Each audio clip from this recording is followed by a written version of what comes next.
Doctor गुरुजी कुमारन स्वामी जी अपने भक्तों को हमेशा समझाते हैं कि आपका आज का कर्म आपका कल का भविष्य बनाता है। डॉक्टर गुरुजी कुमारन स्वामी आज अपने भक्तों को महाभारत के श्लोकों के माध्यम से, जिसे भगवान श्री कृष्ण ने अपने मुख से अर्जुन के लिए निकाला था, उसके माध्यम से कर्म का शक्तिशाली पाठ पढ़ाएंगे। गुरुजी महाभारत के शांति पर्व से 290 का 20वां श्लोक बताते हैं। धर्मेण पापम पनीयते भूरि सत्यमुपाश्रित्य ततो निश्रेय समाप्नुयात्। गुरुजी डॉक्टर कुमारन स्वामी जी बताते हैं कि इस श्लोक में कहा गया है कि धर्म के द्वारा पाप को हटाया जा सकता है और सत्य का अनुसरण करके परम कल्याण प्राप्त किया जा सकता है। जीवन में सच्चाई और धर्म का पालन करना ही हमारे कर्म का मुख्य उद्देश्य होना चाहिए। गुरुजी डॉक्टर कुमारन स्वामी जी दूसरा श्लोक बताते हैं। धर्मेण पापम पनीयते पापम धर्मेणापनीयते धर्मेणापनीयते पापम धर्मश्चापनीयते। अर्थात धर्म से पाप नष्ट होता है और धर्म से ही पुण्य बढ़ता है। जीवन में कर्म का महत्व अनमोल है। जैसे हम बीज बोते हैं वैसे ही हमें फल प्राप्त होते हैं। डॉक्टर गुरुजी कुमारन स्वामी जी अपने भक्तों को बोलते हैं कि वे याद रखें, कर्म का चक्र अटल है।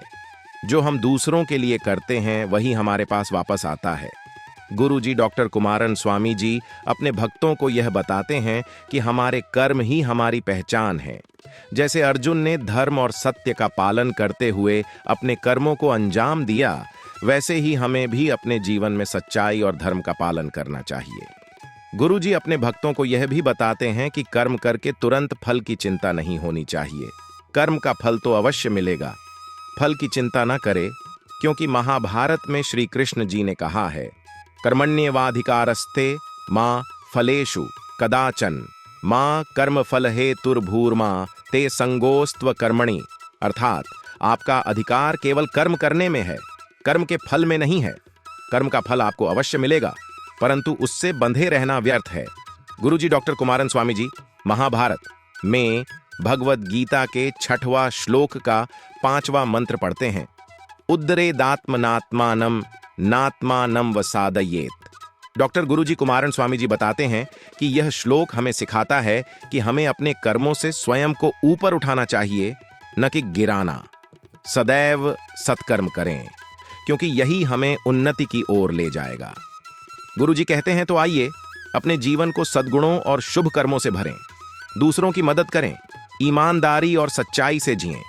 यही सच्चा धर्म है, यही सच्चा कर्म है। गुरुजी की बातों और उनके बताए गए धर्म और कर्म का पालन करें, सत्कर्मों का फल अवश्य मिलता है।